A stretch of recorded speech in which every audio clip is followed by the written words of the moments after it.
नमस्कार, आप देख रहे हैं टोटल टीवी। मैं हूं सौरभ जौहरी। हमारी खास पेशकश में आपका स्वागत है। हरियाणा में जहां एक तरफ कांग्रेस है जो तैयारियों में पिछड़ी है, तो वहीं दूसरी तरफ बीजेपी की मैराथन तैयारियां जारी हैं। इसी कड़ी में बीजेपी अपने संगठन विस्तार पर जोर दे रही है।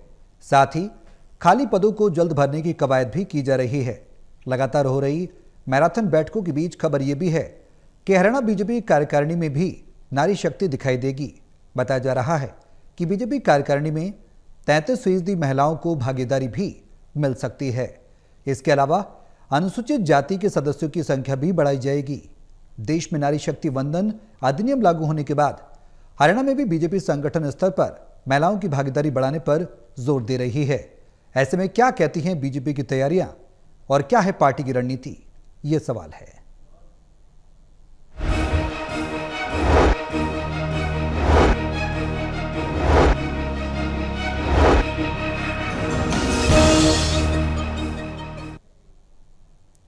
तो बीजेपी कार्यकारिणी में नारी शक्ति दिखेगी, कितना संतुलन होगा, महिलाओं पर जोर दिया जा रहा है नारी शक्ति वंदन अधिनियम के बाद, और कितना अधिकार बढ़ेगा, किस तरह का फॉर्मूला होगा, क्या स्ट्रेटेजी होगी और आगे संगठन विस्तार में कितनी अहम भूमिका ये स्ट्रेटेजी निभाएगी। तमाम सवाल हैं जिनके जवाब तलाशेंगे। हमारे सहयोगी हमारे साथ मौजूद हैं।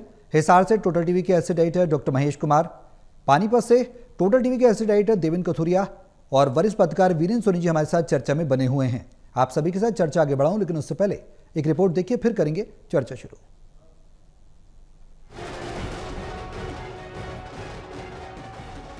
संगठन, फुर्ती और एक्टिविटी की बात करें तो बीजेपी का वाकई कोई मुकाबला नहीं। नए आइडियाज, प्लानिंग और इम्प्लीमेंटेशन तुरंत। यही वजह है कि नारी शक्ति वंदन अधिनियम पास होते ही महिलाओं के सशक्तिकरण का एक और अवसर। बीजेपी अब महिलाओं को संगठन में 33% पद बांटेगी, बूथ लेवल से लेकर प्रदेश स्तर तक के पद। यही नहीं, हाल ही में जिला कार्यकारिणी का गठन होने के बाद इसकी संख्या भी 66 तक करने का फैसला हुआ। संगठन की कोर कमेटी की हुई कई बैठकों में ये फैसले लिए गए। सत्ता और संगठन के एक बेहतर तालमेल से हम सब लोग सरकार की नीतियों को, हरियाणा और केंद्र सरकार की जो तमाम नीतियां हैं उनको दरवाजे तक पहुंचाएं, दर दर तक पहुंचाएं और घर घर तक पहुंचाएं। तो उसकी पूरी एक रणनीतिक चर्चा हम लोग करेंगे। यही नहीं, चुनाव से पहले करीब 20,500 BLA-1 बनाने के बाद अब BLA-2 बनाए जाएंगे। इनका काम निचले स्तर पर समन्वय बनाने का होगा, यानी हर किसी को कुछ ना कुछ बनाने की योजना, ताकि मस्त रहो, व्यस्त रहो। 15 अगस्त के बाद जितने भी हमारे कार्यकर्ता नई जिम्मेवारियां मिलेंगी, इन सबको भी प्रशिक्षण देने का कार्यक्रम पूरे हरियाणा प्रदेश में चलेगा। ये पूर्व प्रधानमंत्री अटल बिहारी वाजपेयी जी का शताब्दी वर्ष है। इसमें कार्यकर्ताओं को प्रशिक्षण देने का कार्यक्रम भी हमने बनाया है, जो 15 अगस्त के बाद हम शुरू करेंगे। गौरतलब है कि इससे पहले महिलाओं को पंचायती राज चुनाव में 50% पद, पुलिस में कम से कम 10% पद, रक्षाबंधन पर रोडवेज की बसों में मुफ्त यात्रा की सुविधा, स्वयं सहायता समूह, बेटी बचाओ बेटी पढ़ाओ, ड्रोन दीदी, लखपति दीदी, सुकन्या समृद्धि योजना और अब चुनावी वायदे लाडो लक्ष्मी योजना शुरू करने की तैयारी। ये भी सच है कि बीजेपी की सरकारें आने से पहले महिलाएं कम संख्या में वोट डालने जाती थी। मोदी जी के प्रधानमंत्री बनने, अपनी मां से आशीर्वाद लेने और उसे गार्डन में सैर कराने के दृश्य देखकर महिलाओं में ये संस्कार और पुख्ता हुए कि बेटा हो तो ऐसा। यानी महिलाओं को लेकर बीजेपी ने जो जो काम कर दिखाए, कांग्रेस वहां तक सोच ही नहीं पाई। यही फर्क बीजेपी को ऑर्गेनाइजेशन विद द डिफरेंस बनाता है। Haryana bureau, total news.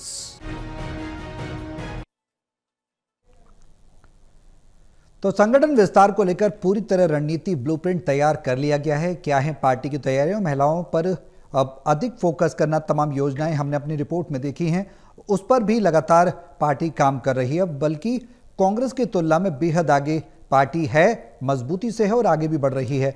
अब आगे की तैयारियां क्या हैं पार्टी की? संगठन विस्तार किस तरह का होगा? महिलाओं की कितनी भूमिका है? हालांकि 33% संगठन विस्तार में शामिल होगी, ये जानकारी, लेकिन तमाम सवाल हैं। देवेंद्र, शुरुआत में आपसे करना चाह रहा हूं, क्या कुछ तैयारियां अब देख रहे हैं संगठन विस्तार को लेकर और महिलाओं को लेकर पार्टी की क्या स्ट्रेटेजी? देखिए सौरभ, ये तो सच है कि महिलाओं को और मौके देना चाहती है बीजेपी पार्टी भी, सरकार भी। आपको बता दूं, बीजेपी के 42 संगठन या विंग है जो बीजेपी है, जैसे एबीवीपी है, ठीक है, और जो जो संगठन है आदिवासियों के, महिलाओं से संबंधित 42 अलग अलग शाखाएं हैं बीजेपी की। कांग्रेस की बात करें तो 14 शाखाएं हैं उनके पास, लेकिन इनका विस्तार बीजेपी का ज्यादा है। घर घर में, गली गली में बीजेपी घुस गई है जी। और अब जो ये 33% संगठन में पद देने की बात है, पहले तो ये था कि राहुल गांधी ने कहा था कांग्रेस में 33% टिकटें विधानसभा चुनाव में, लोकसभा में हम महिलाओं को देंगे। कांग्रेस का वायदा रहा है, कई साल हो गए, लेकिन उससे पहले ही बीजेपी सरकार ने 33% आरक्षण का लोकसभा में जो बिल पास कर दिया था, फिर लीड लेने की कोशिश की थी। हालांकि वो अभी मामला अटका हुआ है, लेकिन अब संगठन में 33% पद देकर बीजेपी संगठन सरकार ये जताना चाहती है कि महिलाओं का सशक्तिकरण, महिलाओं के हित की योजनाएं, महिलाओं को ज्यादा से ज्यादा ताकत देना, इससे बीजेपी से ज्यादा कौन कर सकता है। मैं ये कहूंगा जी, कांग्रेस जहां इस मामले में भी अस्त व्यस्त है, लेकिन बीजेपी ये मैसेज दे रही है मस्त रहो, व्यस्त रहो। हर कोई, अब देखिए डीएलए पार्ट 1 के 20,500 बनाए चुके हैं। बूथ लेवल एजेंट जो पार्टी के होते हैं, बूथ लेवल ऑफिसर सरकारी कर्मचारी होते हैं जी जी, 20,500 BLA1 बनाए जा चुके हैं हरियाणा में पहले दौर में। अब मोहनलाल बड़ोली कह रहे हैं कि BLA2 भी हम बना रहे हैं। उनका काम समन्वय होगा वोटर्स में और जो संगठन के लोग हैं। मतलब आप देखिए, सभी को, मैं एक ऐसे नेता को जानता हूं, पानीपत में परसों खुश हो रहे थे कि विभाजन विभीषिका दिवस मना रहे हैं। जब देश का बंटवारा हुआ, जो पाकिस्तान से लोग आए थे हिंदुस्तान में, मारकाट हुई, लाखों जाने गई, ये योजना प्रधानमंत्री ने शुरू की थी कई साल पहले, विभाजन विभीषिका दिवस। अभी पानीपत में एक ऐसे नेता है जिनको कुछ नहीं मिला था, नाराज चल रहे थे, उनको विभाजन विभीषिका का एक सह संयोजक बना दिया गया। चलिए भाई, आप भी खाली रहिए। हालांकि विभाजन विभीषिका दिवस एक दिन का कार्यक्रम होता है, लेकिन उनको ये सह संयोजक बनाए गए। और कल वो चंडीगढ़ गए हुए थे, मुख्यमंत्री ने इस मामले में जो कल बैठक ली है सीएम हाउस पे, तो मतलब किसी को बीजेपी खाली नहीं छोड़ती, कोई ना कोई। अब देखिए, जिला कार्यकारिणी बन चुकी है, जिला कार्यकारिणी का गठन बन गया। अब बीजेपी ने यह फैसला लिया कि कम से कम एक जिले में 66 सदस्य हों, 66 सदस्य, जिनमें पदाधिकारी तो रहेंगे ही, लेकिन बाकी मेंबर भी रहे जिला कार्यकारिणी में, तो 66 एक जिले में। मतलब बीजेपी सबको कुछ न कुछ देकर खुश करना चाहती है। मस्त रहो, व्यस्त रहो, ठीक है। दूसरी तरफ कांग्रेस है अस्त व्यस्त। बिल्कुल। अब महेश, जो तैयारियां हैं इस बार क्या कहती हैं? कार्यकारिणी में 33% महिलाओं को भागीदारी मिल सकती है, संभावनाएं हैं? क्योंकि जिस तरह से मैराथन योजनाएं लगातार पार्टी लागू कर रही है, इसका केंद्रीय स्तर पर भी हमने देखा कि पार्टी को बड़ा फायदा हुआ, और अब प्रादेशिक स्तर पर भी 33% जो भागीदारी है महिलाओं को देने के बाद कितना बड़ा परिवर्तन पार्टी के अंदर आएगा, कितनी मजबूती मिलती नजर आएगी, और कितना बड़ा योगदान पार्टी की जो नींव निर्माण है उसके विकास में, उसकी मजबूती में हो सकता है? सौरभ, आज से 15 साल पहले हरियाणा प्रदेश में जो भारतीय जनता पार्टी के नेता थे, हम उन्हें मजाक किया करते, हंसा करते कि अगर आपकी पार्टी में किसी को कंकर उठाकर मारना हो तो यकीनन वो किसी पदाधिकारी को ही लगेगा। अब भारतीय जनता पार्टी सत्ता में काबिज होकर 11 साल के बाद भी वही हालात बनाए रखना चाहती है कि अगर कंकर उठा के मारा जाए तो भारतीय जनता पार्टी के वोटर को नहीं लगेगा, किसी पदाधिकारी को ही लगेगा। तो ये कोशिश जो है भारतीय जनता पार्टी के लोग अब भी कर रहे हैं। BLA1 बनाया गया, 2 भी बनाया जा रहा है, उसके बाद 3, 4, 5 कितना भी बना सकते हैं। जो वोटर है उसे आप पदाधिकारी बनाने की कोशिश लगातार करते रहते हैं। जी,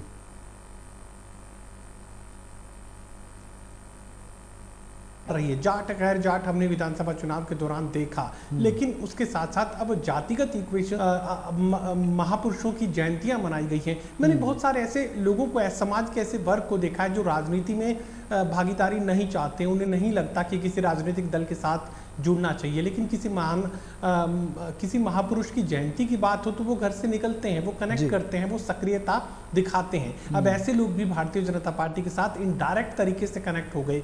जब आप किसी महापुरुष की जयंती को मनाते हैं तो आप पार्टी लाइन से इतर, आप उस राजनीतिक दल की विचारधारा से संबंध रखें या ना रखें, उनके विचारों से सहमत हों या ना हो, लेकिन ऐसे कार्यक्रम में वो तमाम लोग पहुंचते थे। अब उनके साथ भी भारतीय जनता पार्टी के लोगों ने कनेक्ट साध लिया, उनके साथ एक कम्युनिकेशन बिल्ड किया, जिसका फायदा आने वाले दिनों में भारतीय जनता पार्टी के लोग चुनावी मौसम में वोट के वक्त उठा सकते हैं। तो ये मानकर चलिए कि नए नए वेन्यूज को एक्सप्लोर करने का काम भारतीय जनता पार्टी लगातार करती है कि कौन सा नया इक्वेशन बनाया जा सकता है। आधी आबादी को साधने की कोशिश आप इसे मान सकते हैं। उसके साथ साथ ये भी मैं कहूँगा कि जिस तरीके से लोकसभा में आरक्षण का जिक्र प्रधानमंत्री नरेंद्र मोदी की तरफ से किया गया और आने वाले 2029 में जब आपको महिला उम्मीदवारों की, महिला नेताओं की बड़े तादाद में ज़रूरत पड़ने वाली है, कम से कम भारतीय जनता पार्टी के नारे के हिसाब से ही समझने की कोशिश की जाए, तो आपके पास वो उम्मीदवार तो हो, आपके पास वो उपलब्धता तो हो, आप उस तरह की लीडरशिप को इमर्ज कैसे करेंगे? आपको अपनी पार्टी में उसके लिए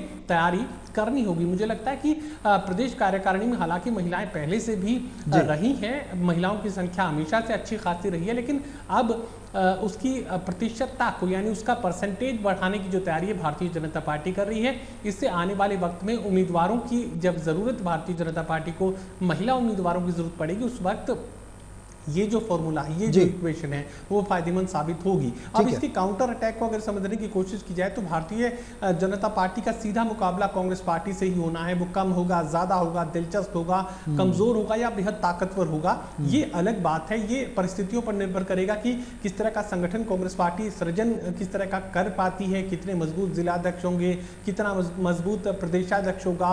नायब सिंह सैनी के मुकाबले में जो कांग्रेस पार्टी चेहरा सामने लेकर आएगी, वो कितना मुकाबला दे पाएगा। नेता प्रतिपक्ष विधानसभा में कांग्रेस पार्टी किसे चुनेगी और विधानसभा में क्या कुछ विपक्ष की भूमिका जो है वो चेहरा निभा पाएगा, ये तमाम सवाल हैं भविष्य के गर्भ में है। लेकिन ये मानकर चलिए कि मुकाबला तो भारतीय जनता पार्टी का कांग्रेस पार्टी से ही होने वाला है। देखिए, महत्वपूर्ण स्ट्रेटेजी को समझने की कोशिश कीजिए कि लोकसभा चुनाव के दौरान हमने देखा कि अनुसूचित जाति के जो वोटर्स हैं वो लंबी कतारों में खड़े थे और सीधे कांग्रेस पार्टी की तरफ हाथ बढ़ा रहे थे, यानी कांग्रेस पार्टी की तरफ झुकाव उनका देखने को मिल रहा था। उसके बाद डीएससी का जो आरक्षण, यानी एससी के आरक्षण में ही एक अलग वर्गीकरण जो है नायब सैनी सरकार की तरफ से किया गया। उसके बाद ये एक पारंपरिक वोट बैंक, अब डीएससी जो एससी आरक्षण का मामला है, ये एक तरीके से पारंपरिक वोट बैंक में तब्दील हो चुका है भारतीय जनता पार्टी के लिए। और उसी तरीके से अब महिलाओं को एक पारंपरिक वोटर बनाने की तैयारी भारतीय जनता पार्टी के लोग कर रहे हैं। उसके अलावा अगर उसके और बाइफर्केशन में जाएं तो जातिगत इक्वेशंस को साधने की वो कोशिश कर रहे हैं। महापुरुषों के नाम पर भी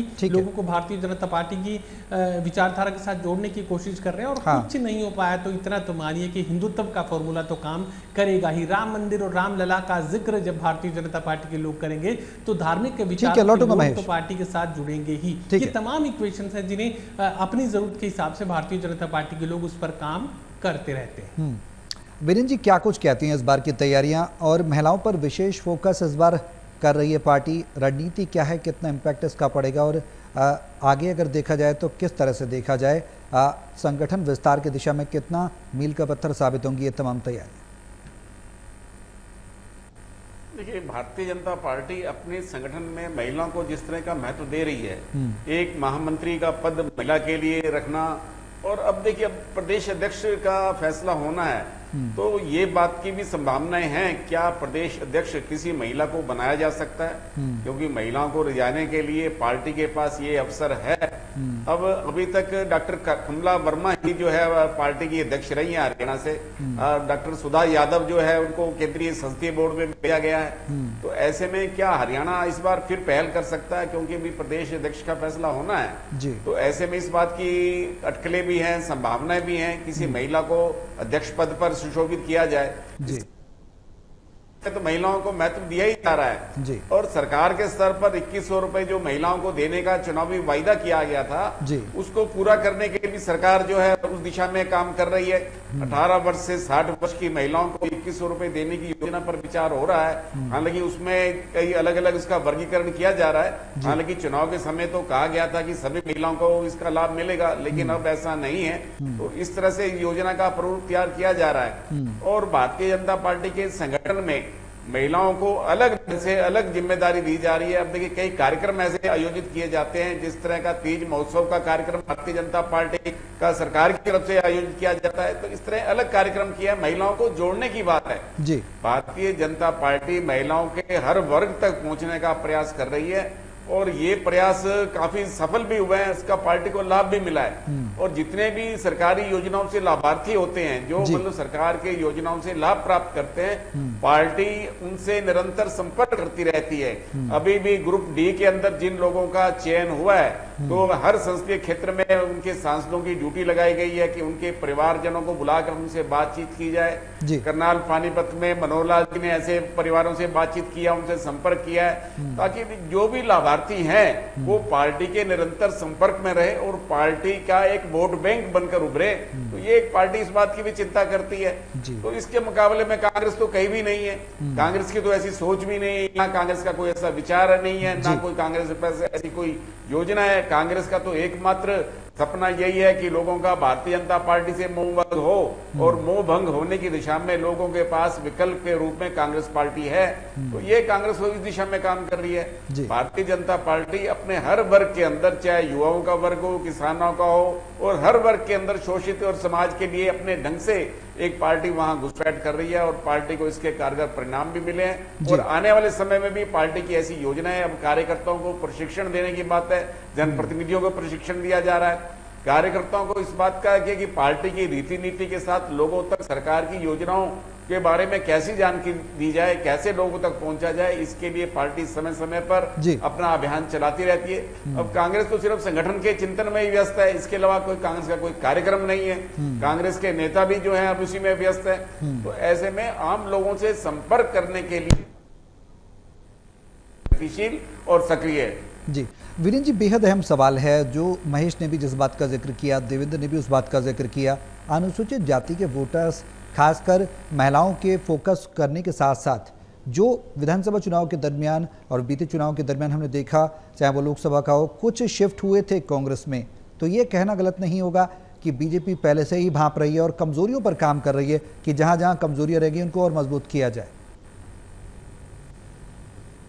भारतीय जनता पार्टी एक चुनाव के बाद दूसरे चुनाव की तैयारी शुरू कर देती है। अब पार्टी को इस बात की भी जानकारी है किस वर्ग में और किस क्षेत्र में पार्टी को अपेक्षित समर्थन नहीं मिला, तो उसकी अभी से योजना बनानी शुरू कर देती है। पार्टी ऐसे लोगों को चिन्हित करती है जो प्रभावशाली हैं, उनको पार्टी में लाने का प्रयास करती है, चाहे राजनीतिक क्षेत्र में वो किसी भी दल में हो, तो पार्टी की पहले उन पर नजर रहती है। उनको अपने पार्टी में शामिल करने के लिए योजनाबद्ध ढंग से जो रणनीति तैयार की जाती है और इसके कारगर परिणाम भी आते हैं। तो पार्टी एक तरह से अपनी चुनावी जो व्यूह रचना है वो पहले से तय कर लेती है। अब भारतीय जनता पार्टी किसी एक वर्ग विशेष की पार्टी नहीं है। पहले ये आरोप लगता था पार्टी जो है पंजाबी और बनिया वर्ग की पार्टी है, लेकिन ये छवि पार्टी की अब समाप्त हुई है। अब पार्टी को सभी वर्गों का समर्थन प्राप्त है, 36 बिरादरी की पार्टी मानी जाती है और पार्टी में ऐसे लोगों को महत्व भी दिया गया है। अब देखिए, चाहे अब चुनाव के अंदर ओबीसी चेहरे का कार्ड खेला गया, तो ये भारतीय जनता पार्टी का एक नया प्रयोग था जो काफी सफल रहा। तो ऐसे पार्टी समय समय पर अपने ढंग से अपनी रणनीति बनाती रहती है। तो कांग्रेस के पास तो कोई रणनीति रहती नहीं है। चुनाव के अंदर जो कांग्रेस की स्थिति होती है वो प्रदेश नेताओं को भगवान भरोसे छोड़ दिया जाता है। ऐसी केंद्र कोई उनको कोई मदद नहीं करता, केंद्र के नेताओं का कोई कार्यक्रम नहीं बनता कांग्रेस में। तो लेकिन भारतीय जनता पार्टी का तो एक अलग ढंग से एक व्यवस्था रहती है, प्रदेश से केंद्र तक व्यापक तालमेल रहता है, संपर्क रहता है और उनको ऊपर समय समय पर दिशा निर्देश दिए जाते हैं। लेकिन कांग्रेस में तो ऐसी कोई व्यवस्था है नहीं। तो इसलिए भारतीय जनता पार्टी का संगठन है, एक देखिए मिस कॉल के माध्यम से पार्टी के पास सारा रिकॉर्ड आ जाता है, सदस्यता आ जाती है, और जो बूथ स्तर के उनको एक सरल ऐप दिया गया है। जो बूथ स्तर के कार्यकर्ता हैं उनको वहां पर कौन सा उनके पास दायित्व है, कौन कौन से दायित्व, उन तक सारी सूचना ऐप के माध्यम से पहुंचती है। मतलब भारतीय जनता पार्टी ने डिजिटलीकरण भी किया है। मतलब जिस तरह आधुनिक ढंग से पार्टी ने अपना संगठन बनाया है, डिजिटल व्यवस्था जो लागू की है उसके काफी अच्छे परिणाम आए। कांग्रेस की जी आप देवेंद्र, अब परफेक्ट फार्मूले की भी बात कर लें कि परफेक्ट फार्मूला बना रही है बीजेपी, और जो बेहद अहम बात वीरेंद्र जी ने कोट की थी यहाँ पर कि प्रदेश अध्यक्ष महिला को, किसी महिला को बनाया जा सकता है, ऐसी संभावनाएं भी हैं। तो कुछ नामों का भी मैं आपसे जानकारी चाहूँगा, क्या कुछ नाम हैं उस रेस में, पार्टी उस पर विचार कर रही है? क्योंकि दिल्ली की मुख्यमंत्री से लेकर तमाम ऐसे फैसले, पार्टी के बीते फैसले हम देखें बीते दिनों के, तो महिलाओं पर फोकस रही हैं, केंद्रित रहे हैं, तमाम योजनाएं केंद्रित रही हैं, वुमेन सेंट्रिक रही हैं। देखिए सौरभ, एक नाम तो मैं ये कह सकता हूं, जैसे प्रदेश महामंत्री डॉक्टर अर्चना गुप्ता पानीपत से ही हैं, अभी चूंकि पढ़ी लिखी हैं, उस समाज से आती है जो प्रभावशाली माना जाता है। अभी और महिला तो कोई मेरे को लगता नहीं है, लेकिन बीजेपी के पास ये प्रयोग करने का अनुकूल समय है, क्योंकि परिस्थितियां पूरी तरह से बीजेपी के अनुकूल है जी। और जिस तरीके से मैं एक बात ये भी मानता हूं, जो पुरुष मतदाता है या जो बीजेपी से जुड़े पुरुष वर्ग है, क्योंकि वो बाहर रहते हैं घरों से, उनको पता लगता है कि जैसे एंटी इनकम्बेंसी वाला फैक्टर रहा है काफी, कुछ अभी भी थोड़ी बहुत नाराजगी लोगों में है, अलग अलग कारण उसके अलग अलग है और उनका क्षेत्र भी अलग अलग है। लेकिन बीजेपी को ये लगता है कि अगर कहीं पुरुष मतदाता है जिनसे बीजेपी का मोह भंग हो गया, उनमें व्यापारी भी हो सकते हैं, कर्मचारी भी हो सकते हैं, लेकिन उसकी भरपाई साथ साथ महिलाओं को जोड़ के महिलाओं का एक ऐसा पुख्ता वोट बैंक बन जाए कि जहां घाटा हुआ है तो वहां बीजेपी को नुकसान उसकी भरपाई हो जाए। एक वजह ये भी उसके, देखिए जैसे रेखा गुप्ता को बनाया मुख्यमंत्री, और अब मेरे को लगता है कि बीजेपी ने ये सोचा है कि महिलाओं को, चूंकि राहुल गांधी लगातार कई साल, 2-3 साल तो मैं भी सुन रहा हूं कि 33% टिकटें युवाओं और महिलाओं को देंगे, वो कहते हैं, लेकिन उस तरह का कोई रोड मैप या कोशिश होती नजर नहीं आ रही। तो जो विरोधी बीजेपी के जैसे कांग्रेस है, जो करना चाहते हैं उससे पहले बीजेपी कर देती है, तो उनके हर दाव को पहले ही पिट देती है, उनके दाव को कि आप ये दाव चल ही ना सको। तो पूरी तरह से अनुकूल परिस्थितियां बीजेपी की हैं, सरकारें हैं, अच्छे वक्ता है, संगठन मजबूत है। जैसा एक नारा भी हमें डॉक्टर सतीश पूनिया कह रहे थे, घर घर गली गली बीजेपी को हम देखना चाहते हैं। जो जिस तरह की वृहद योजना है, जो सोच है, जो योजना है, जो मजबूत संगठन है, संसाधन है, हर तरह से परिस्थितियां अनुकूल है, तो बीजेपी जो प्रयोग करना चाहे मेरे को लगता है प्रयोग के नाते कर सकते हैं, फौरी तौर पर कोई नुकसान उसके लिए नहीं होगा। जी महेश, जो सोशल इंजीनियरिंग है उसमें पार्टी का कोई तोड़ नहीं है। ये हमने लोकसभा चुनाव के दरमियान भी देखा, विधानसभा चुनाव के दरमियान भी देखा, और अब चुनाव बहुत दूर है हरियाणा में, लेकिन उससे पहले तैयारियां मैराथन चल रही हैं। तो ये कहना भी गलत नहीं होगा कि हाँ, सोशल इंजीनियरिंग और बैलेंसिंग के फॉर्मूले पर भी पार्टी काम कर रही है पूरी तरह से। देखिए, ये सोशल इंजीनियरिंग तो है ही, इस बात से तो इनकार नहीं किया जा सकता, लेकिन माइक्रो मैनेजमेंट की जो बात है, मैं अक्सर एक शब्द यहाँ पर इसी कार्यक्रम में इस्तेमाल किया करता हूँ, MRI स्कैन जो है अगर कोई कर सकता है तो भारतीय जनता पार्टी कर सकती है। फिर उसमें क्या किया जा सकता है और क्या होना चाहिए, तमाम उन परिस्थितियों का जिक्र पहले से कर लिया जाता है। क्या परिस्थिति है जो भारतीय जनता पार्टी के लिए नुकसानदायक साबित हो सकती है। आप देखिए कि मनोहर लाल खट्टर के चेहरे की एक्सेप्टेंस जैसे ही कम हुई और अगले चुनाव से ठीक पहले यहाँ पर नायब सिंह सैनी को सामने कर दिया गया, OBC कार्ड खेल लिया गया और फायदेमंद भारतीय जनता पार्टी के लिए साबित हुआ।